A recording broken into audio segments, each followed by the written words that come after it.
people interwebs, it's me, Sam G1, my hair's falling out, coming at you for a Star Trek Discovery official Starships collection. Yes, this time we're doing the U.S.S Enterprise NCC-1701 from Star Trek Discovery. Big shout out to Ian, who managed to secure one of these for me. Apparently they were quite getting hard to find. A big shout out to him. So there'll be a link to his YouTube channel somewhere. Cheers dude, thanks for hooking me up with this. This is fucking amazing. So we'll get further ado. As everybody knows, I have stopped collecting the Discovery collection, basically. 2 reasons. Number one, I can't really afford it, and number two, I want to get the main line done first, if that makes sense. I want to finish the main line. And I'm still missing a few. Still waiting for my regular deliveries. It's starting to annoy me a little that I'm still waiting for them. It's going to get there. It'll get there. I'll eventually get everything. I will eventually get caught up with these. But then they're doing Star Trek Online stuff, which I'm looking forward to. So when the main line finishes, I believe that's when Online comes out. So, good. Anyway, so as per usual, nice little glossy magazine, and the ship itself, but more on that later. So we'll get further ado, shall we? Get further ado? It's not enough sentence. Let's crack on, I meant to say. So, specification, U.S.S Enterprise, NCC-1701, Class, Constitution, Affiliation, Federation, launch 23rd century, length 442.6 meters. Slightly bigger. What is it with the new Star Trek? It started with the Abrams verse that all the ships have to be fucking huge. You know, that's as long as an ambassador class ship, I think. No, they're about, yeah. Why do they need to be so fucking big? Anyway, we've got some nice designs of the ship there, some nice images floating around, really cool. Which is the same from the front cover, but that's never a bad thing. By the 23rd century, the Enterprise was commanded by Christopher Pike. It was. U.S. Enterprise was a Constitution Class Federation ship that was active in the mid-23rd century. Its design influenced Starship development for decades to come. There had been a proud lineage of ships to take the name Enterprise dating back centuries in Starship terms. Yeah, we've got a nice sort of topographical view there. It's pretty good. Enterprise's distinctive design comprised forward sauce section, powerful raised water nacelles, and then we've got design in the ship. Very nice. I believe John Eves designed it.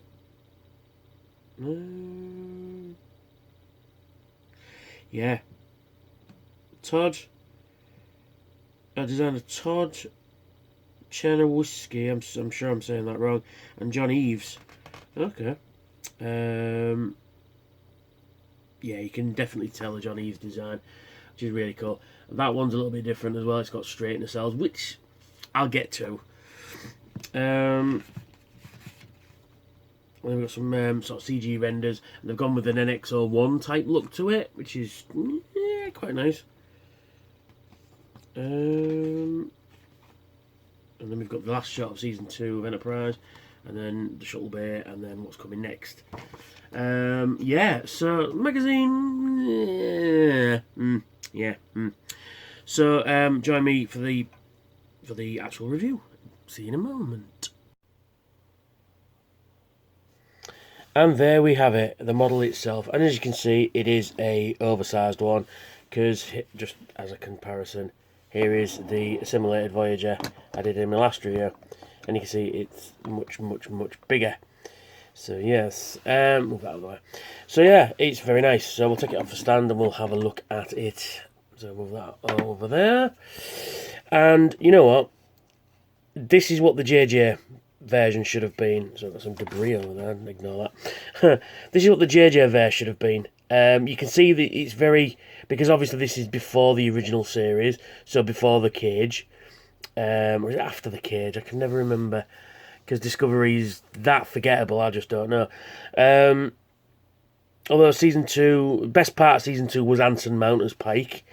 Although the rest of the series, the entire season is that forgettable. And there's some guff with Section 31 and an AI trying to be self-aware, but it is self-aware to become self-aware. I don't know, it's some fucking bollocks. Anyway, so the ship, actually, very nice. I really do dig the design. The nacelles have been knocked back, like TMP style. I'd much prefer if these were straight, but it doesn't take away anything, if that makes sense as well. I'm trying to get it all in frame, there we are. Because I'm running out of space on my little desk here. I might have to start moving things.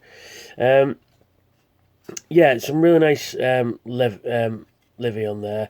There's some really nice panel lines. One thing I am disappointed at is the 1701 is the wrong font. That's obviously later design ships, motion picture onwards, as we can see with the Voyager there. If it focus, come on. So I need 3 hands. There, you can see with Voyager, it's the same font on Voyager.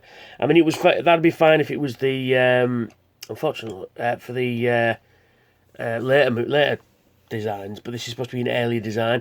I mean, it seems illogical for Starfleet to go from this font to the TOS font and then back to this font. On the ships, and also as well is this is in grey and not black, so it kind of sort of fades out in places, like especially under the saucer there. It's a little bit washed out, but the Aztecing is absolutely fantastic under there. It is really, really, really good, and it is everywhere else as well. I mean, this is a nice updated version of the original ship. Much better than the fucking JJ attempt. Now, I do like the deflector dish there. That's very nice. The Starfleet pennants are correct. The font isn't.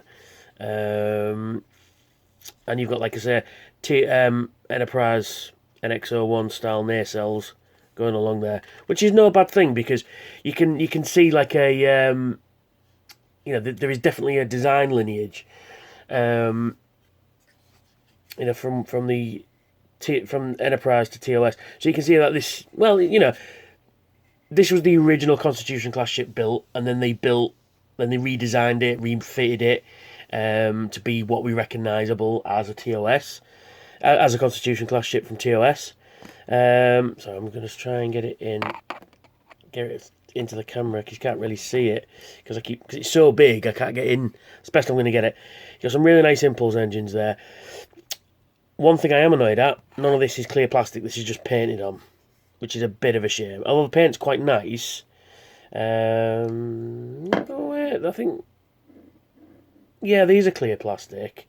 The backs of the nacelles are clear plastic with painted apps on them, if it'll focus in. I think the light's a bit too bright, let's knock that light down a little bit.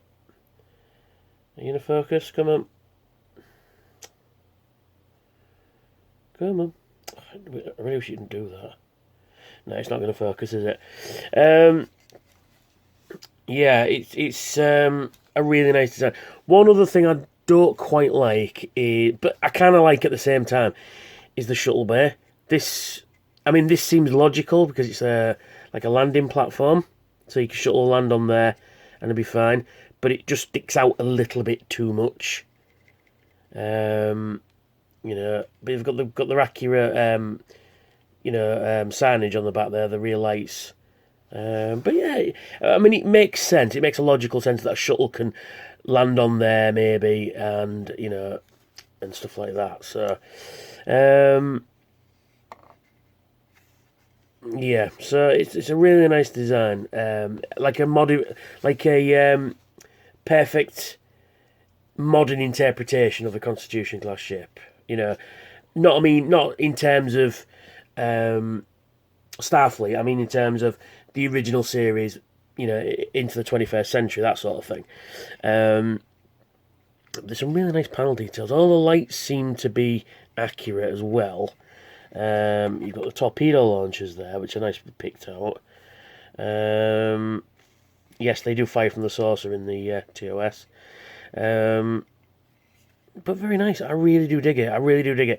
Like I said, if I was to design it, I would straighten the nacelles, maybe get rid of this gap in between them, and just shorten this bit a little. But other than that, and change the... You see, if you had the TOS font on there, I'd be fawning on this like you wouldn't believe. So, I mean, if I don't like rating these, but if I had to rate them, 10 being perfect, I'd give this a solid 8. No, sorry, a solid 9. And it would only be perfect if, like, you straighten the nacelles, give it the correct font, then it'd get a fucking 10. But anyway, that's beside the point. Other than that, this is a fantastic model. And should you get it? Yes, you should. If you're just collecting Enterprises, you definitely should get this. Because that brings the grand total up to 14 Enterprises, I believe. So we've got the TOS, TMP, Enterprise A, B, C, D, E, F, J, the 2 types of E, J, the Future Enterprise, the ISS Mirror Enterprise, the TNG Mirror Enterprise, this Enterprise. I think works out about 14 different versions of the Enterprise we have nowadays, which is pretty cool. But yeah, so we get the stand, your standard Eagle Moss stand, which is no bad thing. Although the cradle it sits on is a little loose, although now I've got it on camera, it likes to pop out. But whack some super glue on there, let it dry, let it dry, like dry rub it. So a little bit of clear nail varnish works a treat as well. So, and it sits in the cradle. Yeah, bit of adjustments needed. Your mileage may vary, and it fits on the stand. And when it doesn't get caught, come on, it's got fucking. How did it get caught under there? There we are. Fits on the stand thus, and I move me. There we go. Get it all into frame, and as you can see, it takes up quite a lot of frame. There's a lot of ship there, and it's very nice. Like I say, ignore all this. There's stuff I'm planning to do reviews on, so just ignore all that. Let's move it over there. There we go. That's it. Oh shit! There we are. Let's move the camera up a bit so you can see what I'm doing. Yeah, this is a really nice model and a really cool design for the ship. It's just such. Well, it's not a shame as such. Just little nitpicks like the wrong font and things like that. That's just a personal nitpick. I could potentially sort of clear that off and get the correct font. Might look a bit better. But other than that, I don't think it's a bad thing. I think it's just a missed opportunity. Yeah, I don't want to sit in the stand either. I've not really had a chance to play with it properly apart from now. But yeah, very nice, and you definitely should get it if you're into Enterprise. Even if you don't like Discovery, it's what the JJ Enterprise should have been, let's be honest. Because I've nailed the TOS design almost perfectly, but modernised it as well for the 21st century. And yeah, so there you go. So, like I say, a big shout out to Ian, who was kind enough to donate this to me. And you can check his channel out. There will be links somewhere. And please give this channel a big thumbs up. It helps the algorithms and such. And there we are. And why not consider donating to my Patreon? I've got some cool rewards over there. Like, share, and subscribe. And check out my other videos relating to the Treks. And I do Transformers and video games now as well. Woo! So yeah, so thank you for tuning in and watching me prattle on about a spaceship. Oh, hang on, go on, you're in there. And I will catch you all very soon. Live long and prosper.